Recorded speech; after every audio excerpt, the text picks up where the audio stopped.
Yep, the Conservatives were defeated, though they gained a lot of seats. And I know that it's made many of you upset, and the shock of what's happened is not really set in on you yet. I'm going to try and explain to you why it's not as bad as it looks, and that we have a silver lining. Welcome to the Canadian Shield. My name's Sterling. I'm your host.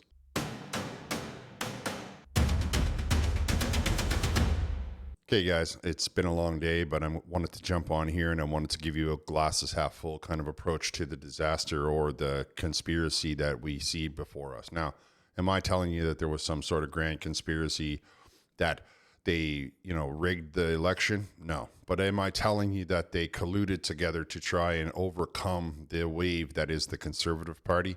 Absolutely. For example, let's start with one of the biggest ones, right? The Green Party had over 100 candidates that they stopped running because Mark Carney is an ESG fanatic. I mean, he's more suited to be the leader of the Green Party than he is to be the Liberal Party.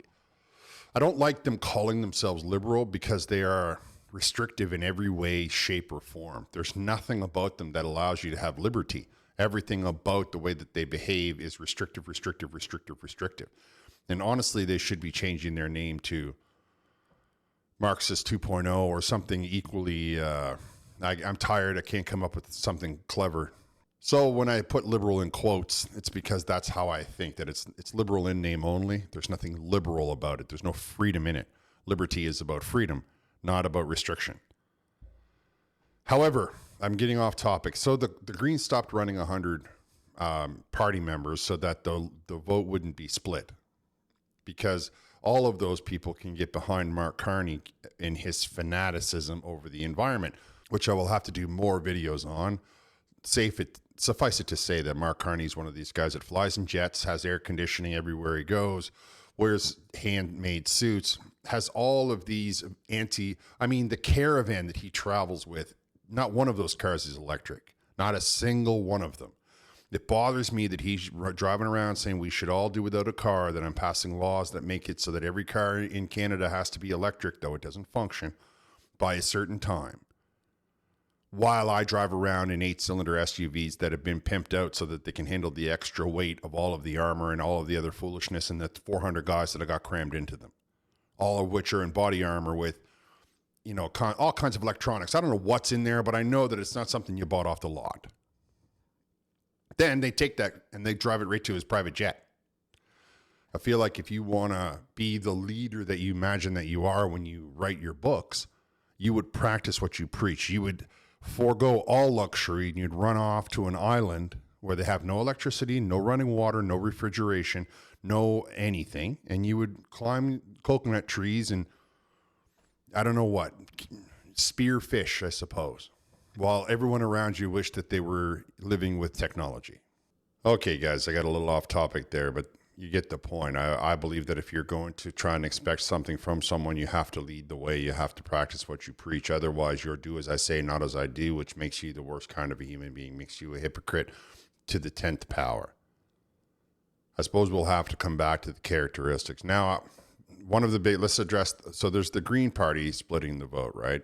And then the NDP, of course, trashed their entire party so that they could get the NDP people to support the Liberals, which I suppose will have to, will come back and bite them sooner or later, because in many ways, the Liberals and the NDP do not agree on many topics.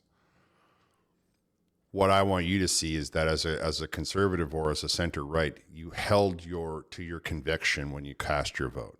You didn't sacrifice your convictions in an effort to try and tell yourself that you will get a little bit of what you want. You stood your ground. You said, I want decent jobs, I want cheap food, and I want inexpensive apartments. Mark Carney wants the opposite of all of that. He doesn't care, but the Liberals don't care about the criminals. They let them run free. I mean, they will do nothing about the housing crisis. They haven't done it. They caused the housing crisis. So why do you believe that they're going to be able to fix it?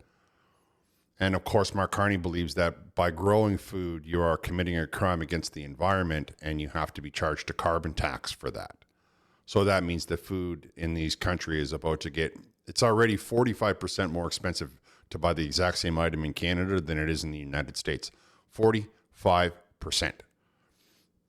Once Mark Carney gets his little pen to paper, I'm sure it'll be 75%. And he'll tell himself while he eats off your dime that we're doing it for, the greater good or some kind of thing that he'll believe in his mind. Okay, so let's come back to the idea that Pierre Poilievre lost his seat. Now, there's a way that he could recover his seat. He can have somebody resign. They can call a by-election. The Liberal Party has 6 months, or the leader of the country has 6 months to initiate a by-election. We know that the Liberal Party will wait the 6 months. So if the Conservatives can do it quickly, it could be possible that by the middle of January, when we call the winter session, Pierre Poilievre could come into the House as the leader, as an elected person in a riding in Canada. Will they do that? I mean, the Liberals are pretty scared of Pierre Poilievre. The whole left is scared of Pierre Poilievre. That's why they had to get together under one roof, right? That's why they had to decide to themselves that they would let go of all of their convictions that they claim. They sit there on the virtuous high ground, and they will sell that out in a heartbeat if they think that it will stop you from getting the vision that you enjoy. Prosperity. I don't know why they prefer censorship. I don't know why they figured that the environmental madness is going to do anything but make us vulnerable to invasion from any of a dozen countries. I haven't really the understanding of how the inner workings of the far left mentality functions. So I can't clear that up for us. I will say only that as if I was a betting man, I would say that they're going to regret it. Now we have the other problem, of course, is that the NDP, or not the other problem, the other silver lining, so there's the Pierre Poilievre issue that we might be able to get him into the House by January without too much problems. And all the while we could make fun of the Liberals for not triggering the by-election because they're so scared, or the far left, because they're not all Liberals, right? They're Liberal, they're NDP, and they're Green. They're everybody that's not the Conservatives, truthfully, which is just, so I don't know why they would even bother. Anyway. The other problem, of course, is that the NDP got slaughtered, right? They got taken out in so many places that they felt like they would always have. It's actually funny. And yes, there's, we can play Jagmeet, and maybe Jagmeet didn't care, and maybe Jagmeet is going to become a corporate landlord now, or a lobbyist for all of the times that he made fun of other people for it. That's not in this video. However, they're going to pick a leader for the NDP. They're going to have to. And there's one guy whose name I don't know, but I can see his face. His English and his French are both very strong. So as he's one of the last ones left, it's a safe bet that he would become the leader. Then they would need to rebuild and everything like that. So they probably need a year to feel that they're confident and comfortable to challenge the Liberal government. Now, so here we are. We're coming up. They're going to need to get their budget passed, and then they're going to need to pass another budget. Then we will come into the fall session for 2026, and they will need to have another budget. So that's about 18 months from now, rough, We can say that the NDP is probably going to be ready to pull the trigger for that next election. And so if we hold on till September 2026 or October 2026, when the Liberals go to pass their budget and they can't get the 7 votes out of the NDP, then they'll trigger no confidence on the budget, and that will, in all likelihood, trigger a new election, which, if you're looking at it from a scorecard, you're talking 18 to 24 months, which I get it. It sounds like pulling teeth. Like it's another 2 years of inflation and horrible out of control rent prices and horrible out of control food prices and horrible prosperity prospects for the youth. And half the youth has probably moved to the United States right now. They're making their applications, I'm sure, because, there's no way in the world under the Green aspect they're going to be able to restart our industry. Mark Carney is going to allow only one mill in the whole country to make steel. Anyway, too many topics. I get it.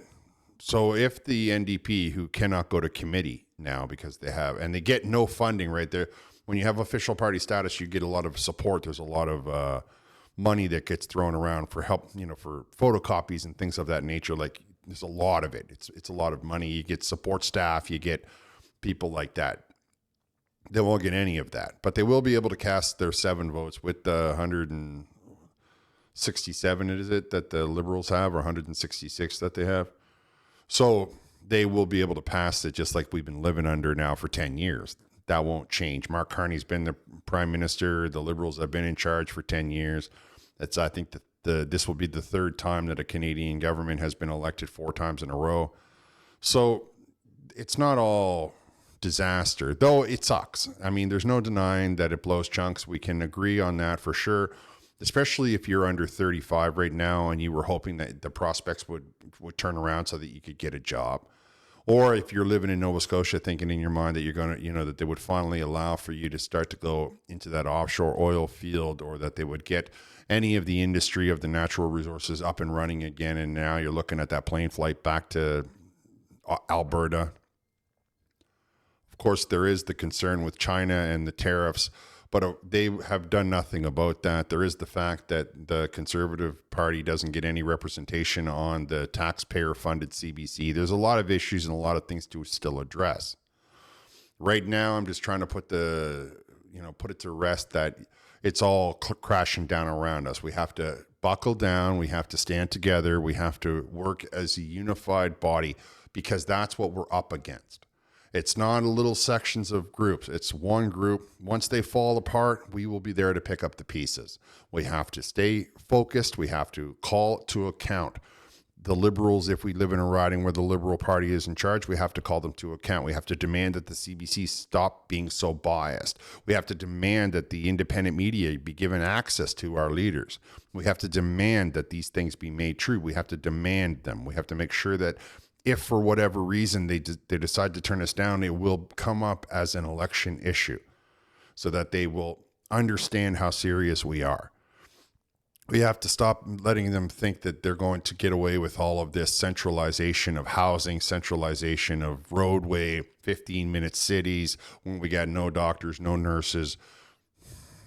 You won't have a car, but somehow you got to get your groceries home. I mean, it's just the vision that they possess for Canada is something that I would never have thought that most of the country, or that they could all get together and agree on.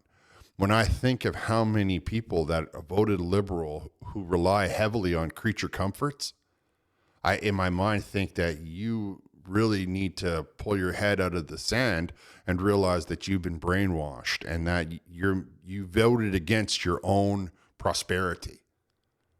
But I suppose we'll have time to address that. I just wanted to get on here and give you a little bit of a pep talk, because I get it. It's not a nice feeling to see how many people, well, they had to gang up. So, I mean, there's that, right? There's the idea that they had to gang up, and that's kind of something that we can say, no, at least we got you there. And all we can do is, with every passing day, the destruction that will continue will now no longer be Trump's fault. It won't be Poilievre's fault. The media they'll have to start blaming the rain, meaning that they will now only have Mark Carney left on the stage, last man standing. And as the problems pile up, more and more people will see that this conservative side of the aisle was correct. More and more people will start to put pressure on their politicians to follow through on the conflicting promises of the Liberal Party. So yes, it does blow that Pierre Poilievre won't be able to go into the House as yet right now. But at the same time, now he has been removed as something to be blamed upon. So they will have only themselves to look at, only themselves to blame, which of course is what we need. We need them to see, we need people to see that no matter what they try to paint to the picture, there's no roadblocks for them, and therefore they are the ones that are screwing it all up. All right, I'm going to wrap here. I want to thank you for listening. I'll talk to you next time.